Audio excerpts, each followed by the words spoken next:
ভক্তে পরিপূর্ণ হব। একদিকে মায়া শূন্য, একদিকে ভক্তিপূর্ণ। যত ভক্তিপূর্ণ হবে আর মায়া শূন্য হবে, তখনই আনন্দ বৃদ্ধি পাবে, সুখ বৃদ্ধি পাবে, শান্তি বৃদ্ধি পাবে, সন্তুষ্টে থাকতে পারবে। এবং যা কিছু আমরা চাই না, জ্বালা যন্ত্রণা কষ্ট সবই কমতে থাকবে। তাই কৃষ্ণকে ভুললে হবে না। যখনই ভুলে যাবেন তখনই মায়া তাকে গ্রাস করবে। সবাই তো দুটো লাইন পড়লাম, এখনো অনেক বাকি। আর যদি এই দুটো লাইনকে ব্যাখ্যা করি, তাহলে সমস্ত পৃথিবীর ঘটনার মধ্যে এই দুটো লাইন আটকে আছে। সেটা বর্তমানের ঘটনা যা ঘটছে এবং অতীতে যা ঘটনা ঘটেছে, এই দুটো লাইনের মধ্যেই সমস্ত কিছু ঘটনাগুলো আলোচনা করা যাবে। যে যারা যারা কৃষ্ণকে ভুলে গিয়েছে, কৃষ্ণের নীতিকে ভুলে গিয়েছে, কৃষ্ণের দেখানো পথকে ভুলে গিয়েছে, তারাই কামনার বশবর্তী হয়ে মায়া জালে জড়িয়ে ভুল কর্ম করেছে। আর ভুলের কারণে, অন্যায়ের কারণে তাদের অনেক বিরাট খেসারত দিতে হয়েছে। তাই আপনারা চেষ্টা করবেন যাতে কৃষ্ণকে না ভুলে যান। শ্রীকৃষ্ণকে ভুলেছি অনাদিকাল ধরে, জরা প্রকৃতির প্রতি আকৃষ্ট রয়েছে। তাই মায়া তাকে এই জড় জগতে নানা প্রকার দুঃখ প্রদান করছে।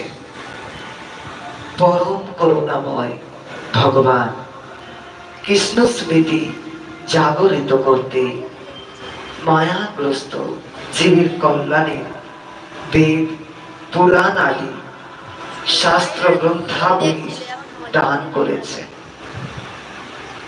তাহলে এখানে কি বলছে? মায়াগ্রস্ত জীবের কল্যাণের জন্য। তাহলে আমরা মায়ায় জড়িয়ে আছি, আমাদের কল্যাণের জন্য কি দিয়েছে?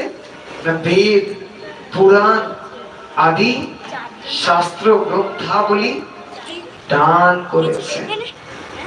আমি আগে বলেছিলাম এর আগের পাঠে, ধরুন এই প্রভু আমাকে এই পাঞ্জাবিটা দান করেছে, এই মিক্সচার মেশিনটা কোন এক ব্যক্তি দান করেছে, কিন্তু এগুলো আমি কোনোটাই ব্যবহার করব না। এই পাঞ্জাবিটা শুধু আলমারি গুছিয়ে সারা জীবন রেখে দেব। তাহলে ওই যে দানটা করলো, সেই দানের কোনো সার্থকতা রইল কি? এ তো দোকানে থাকা আর আমার আলমারিতে থাকা একই ব্যাপার।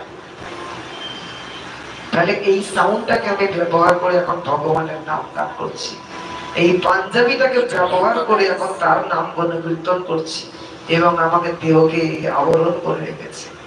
তাহলে পাঞ্জাবি যে দান করেছে, যে উদ্দেশ্যে, পাঞ্জাবিটা তার খাওয়ার জন্য দেয়নি, পরার জন্য দিয়েছে।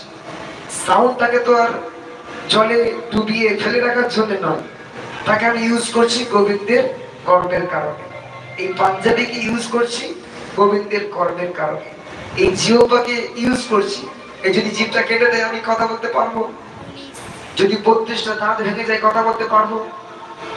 তাহলে এই দাঁত, এই জিহ্বা, এই মন, এই বুদ্ধি, এই কথা, এই শরীর, সমস্ত কিছু দ্বারা আমি গোবিন্দের নাম প্রচার করছি। তাহলে গোবিন্দ যে এগুলো আমার দান করেছে না করেনি? আমার শরীরটাকে দান করেনি, আমার কথা বলার শক্তি উনি দান করেননি, আমার যা কিছু এই শরীরের অঙ্গ প্রত্যঙ্গ অনুপরমাণু সবই তার দান। তাহলে তার যেমন দান, তার কর্মে যদি আমরা না করি, তাহলে এই দানের কোনো সার্থকতা থাকে না। ঠিক তেমনি এই বেদ পুরাণকে যদি আমরা তুলসী পাতা আর ফুল দিয়ে শুধু পূজা করে সিংহাসনে গুছিয়ে রেখে দিই, তাহলে কি বেদজ্ঞ আমরা হতে পারবো? শাস্ত্রজ্ঞ আমরা হতে পারবো? তার দেখানো পথ অনুশীলন করতে পারবো? পারবো না। তাহলে বেদ অধ্যয়ন করতে হবে, শাস্ত্র অধ্যয়ন করতে হবে, এবং শুধু অধ্যয়ন করলে হবে না, সেই পথ অনুযায়ী জীবন যাপন করতে হবে। ভক্তি হচ্ছে ভগবানের জানার ও ভগবত প্রীতি সাধনের একমাত্র সহজ উপায়। তাহলে ভক্তির দ্বারাই ভগবানকে জানা।